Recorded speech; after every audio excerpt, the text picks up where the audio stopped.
Welcome to Escaping the Echo Chamber.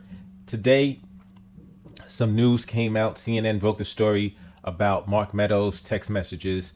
Somehow, these text messages find their way to CNN. So aside from the fact of the issue of why there are leaks, and leaks around government isn't what I necessarily have a problem with, but the selective leaks of people only wanted to leak stuff that makes the other side look bad is an issue. But going through these text messages, there's just so much stuff going on. And like one of the key areas of interest and of attention is Marjorie Taylor Greene, who just the other day we covered her hearing and she testified. Horrible witness, horrible, just horrible all around. Practically she has no benefit, and she brings nothing to the table as a congresswoman, as a politician, just nothing to the table. But there's this big joke because she was asked on the stand about whether or not she recommended Trump engaging in or activating martial law. I do not recall. Of course, there's a lot of stuff she didn't recall. But in this text, she is telling Mark Meadows, hey, you might want to bring up how Trump should be able to use martial law. The funny part is that she misspelled martial law. Of course, you would, unless of course, she's a Tekken fan. If she's a Tekken fan, then that's going to be her excuse. No. I know martial law, but it was a play on words. Martial law. This text right here by Adam Barkamenko. We're laughing at martial law. We should be looking at the goddamn date. January 17th. On January 17th, Marjorie Taylor Greene. This is 11 days after the riot at the Capitol. This is 3 days. This is 3 days before Biden is supposed to take office. And she's talking about martial law. But let's take a look at these texts. This is the text from Marjorie Taylor Greene to Mark Meadows on January 17th. And she says, in our private chat with only members. Now, there's a couple of things that we're going to take a look at some other texts, but there's a couple of things that are going to stand out after we take a look at the other texts. In our private chat with only members, several are saying the only way to save our republic is for Trump to call for martial law. I don't know on those things. So she's telling this to Mark Meadows and then trying to give herself plausible deniability.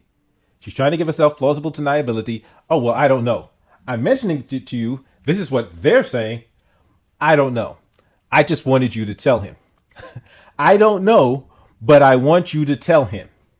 Okay, they stole this election. We all know they will destroy our country next. Please tell him to declassify as much as possible so we can go after Biden and anyone else. This is just a glimpse of why I absolutely, unequivocally, passionately hate government. These are the type of people that have so much power over our lives. And I'm not just talking Republicans. These are the scumbags that have power over our lives. This is a problem. But let's take a look at some of these other texts. Now we go to November 22nd. Ginny Thomas, Clarence Thomas's wife, she says, trying to understand the Sidney Powell distancing. And then Meadows, back to her, she doesn't have anything, or at least she won't share if she does. Okay, so this is from all of the Kraken. Like, people have got to realize how badly they were played and how much lies they were told. And it wasn't about saving the country. Just like when the Democrats talk about saving democracy, it's not actually about saving democracy. It's about securing their power. The same way that these people aren't actually trying to protect the integrity of the vote. They're worried about protecting their own power. That's it. All of these people are complete and utter scumbags. Marjorie Taylor Greene talking to Mark Meadows. Good morning, Mark. I'm here in D.C. We have to get organized for the 6th. So like I said, Marjorie Taylor Greene was actually involved in discussions prior to it, went to strategy sessions, and there's actually like video of her coming from the session, like bragging like, yeah, we just had a great session planning for January 6th. This is going to be great. We didn't get to speak with him long. Also, anyone who can help. We are getting a lot of the members on board. We need to lay out the best case for each state. I'll be over at CPI this afternoon. Then Jason Miller. Assuming you knew this was coming down the pike, But the MSM, mainstream media, is going to use this to drive a massive wedge between POTUS and everybody else in the party. He's absolutely going to blow his stack on this if he isn't already aware. I don't understand what the VP was thinking here. So Pence at this time had told the court throughout the challenge. It was frivolous. It was useless. This is Katrina Pearson talking to Mark Meadows, texting Mark Meadows. Scratch that. Caroline Wren has decided to move forward with the original psycho list. Apparently Dan Scavino approved. This is her acknowledging that the people that are behind this and that are involved in this are just absolutely ridiculous, toxic individuals that they shouldn't want to be associated with. But when it comes time to, get those numbers up, principle means nothing. So I'm done. I can't be a part of embarrassing POTUS any further. I let her know that I was going to reach out to the White House and her tone changed. So I'll continue to build a proper event. So apparently, they're bringing, because people like Alex Jones, Nick Fuentes, Ali Alexander, whom was mentioned in the testimony with Marjorie Taylor Greene. But these people are they were willing to have anybody there who just wanted to just be there. And that lack of control, that lack of focus of, okay, let's get people here who are focused on a certain issue, it's going to tend to make things more volatile. So any protest you have, if you just start bringing in random people, undisciplined people that are specifically with groups that don't have the same discipline and same goals, that don't have the same goals and mission as you're opening up your event, your protest, to turn into something ugly. It's crucial, if you're going to do a serious protest, to control who's there, to make sure you have marshals in place. And now this is the correct spelling, marshals, to control the event, to make sure things don't get out of control and the goal that the protest is trying to accomplish is not undermined by stupid people doing stupid stuff. January 6th, clearly there's going to be a lot of activity. Mark, this is from Marjorie Taylor Greene to Mark Meadows. Mark, I was just told there is an active shooter on the first floor of the Capitol. Please tell the president to calm people. This isn't the way to solve anything. Now, the key point here is, this is the woman who testified, oh, it was Antifa. Yeah, I thought it was Antifa that was invading the building. Now, remember, during her testimony, they actually played her giving like a whether she went live or something, and telling, oh, people, you have to calm down. We have to support the president, but we have to calm down and do this orderly. We have to keep the peace. She wasn't talking to Antifa. She knew this wasn't Antifa. But let's read on. Mick Mulvaney to Mark Meadows. Mark, he needs to stop this now. Can I do anything to help? Barry Loudermilk. It's really bad up here on the Hill. Then they have breached the Capitol. Mark Meadows, POTUS is engaging. His response is, thanks. This doesn't help our cause. And it doesn't. William Timmons, the president needs to stop this ASAP. Mark Meadows, we are doing it. Donald Trump Jr. Donald Trump Jr., the president's son. He's got to condemn this shit ASAP. The Capitol Police tweet is not enough. This is one you go to the mattresses on. They will try to fuck his entire legacy on this if it gets worse. Like his son realizes. The point of this one is to just highlight how much of a sorry excuse for a leader Donald Trump is. Donald Trump is a sorry excuse for a leader. He's not a leader. A leader takes action. A leader takes charge. So now you may say, oh no, but he wanted that to happen. Okay, so if he wanted that to happen, if as a leader he wanted that to happen and he wanted to go, he would have saw it through. But here's what this sorry excuse for a leader, this coward that Donald Trump is, this is what he did. He let these people go out there. So it served his purpose. Okay, hey, look, they're upset. And then when the smoke cleared, and now they're talking about, okay, there's going to be consequences behind this. Then all of a sudden he goes out and says, Why did they do this? This is against the law. All of you lawbreakers will be held accountable. An absolute coward. That's who Donald Trump is. So that's why anybody who's still trying to act like Donald Trump, oh yes, Trump 2024. Okay, you clearly don't learn anything. This dude is an absolute coward. He stands for nothing. He serves nothing but his own ego and his own ambitions. That's it. Reince Priebus, the former chair of the GOP, tell them to go home. Now, this is going to be an interesting tweet. This is Jason Miller. Call me crazy. But ideas for 2 tweets from POTUS. 1, bad apples, likely Antifa or other crazed leftists, infiltrated today's peaceful protest over the fraudulent vote count. Violence is never acceptable. MAGA supporters embrace our police and the rule of law and should leave the Capitol now. 2, the fake news media who encouraged this summer's violent and radical riots are now trying to blame peaceful and innocent MAGA supporters for violent actions. This is who we are. Our people should head home and let the criminals suffer the consequences. This is him trying to spin a lie to throw the attention on somebody else.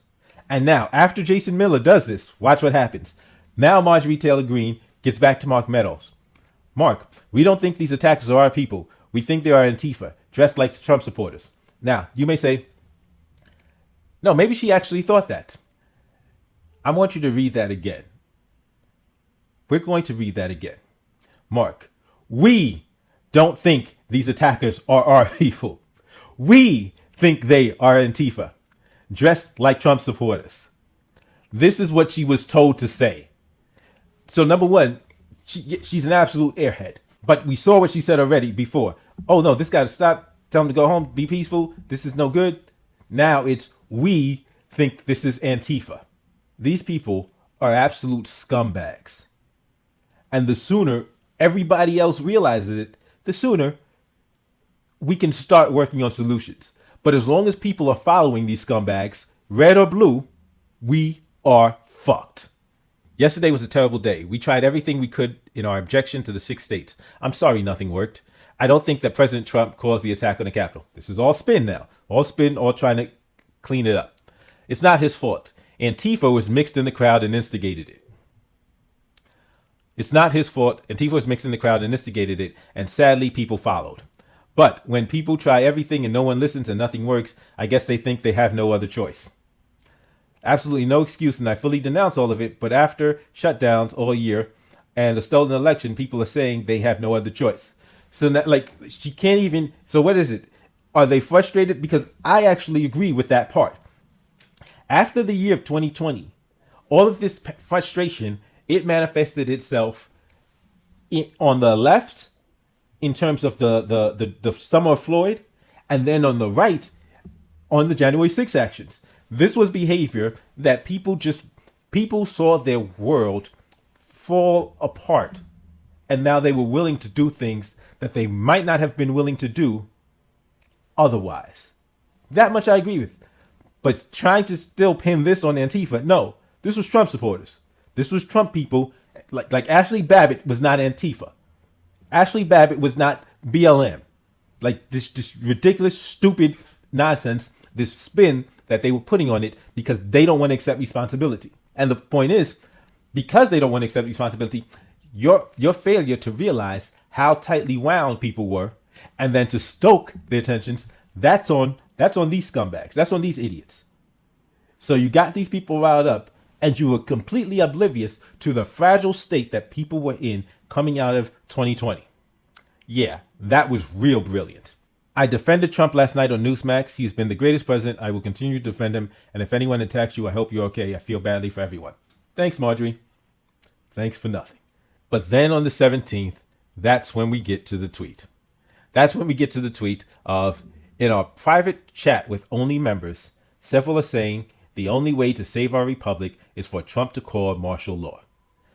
I don't know on those things. Now remember, this is 11 days after the Capitol riot. Now she's calling for martial law. Oh no, violence must be denounced. But now she's calling for martial law. Now she's calling for the military to take over. I just wanted you to tell him. I don't know, but relay this message to him. They stole this election, we all know. They will destroy our country next. So it wasn't bad enough to rile people up to do that dumb stuff that they did on the 6th. Now you're trying to rile up the president to do something stupider on the 17th. Please tell him to declassify as much as possible so we can go after Biden and anyone else. After, you just look at this stuff and realize just how useless, how garbage these people are, these politicians. And Marjorie Taylor Greene, in addition to being an idiot, is just absolutely slimy and just concerned with, she wants to stay in power. She wants to be in a position where she has this influence, the attention on her. But then you've got people like Trump, who displayed himself to be a complete and utter coward. Because I watched what he did on January 7th and how he threw his people under the bus. And that there should have been the end. When he turned his back on his people, that's when everybody should have turned their back on him. But unfortunately, you got a bunch of gullible people still out there that will fall for anything and go along with cowards and scumbags. Like I said, as long as you've got a bunch of stupid people, this isn't going to end well. As always, thank you for checking out this episode of Escaping the Echo Chamber.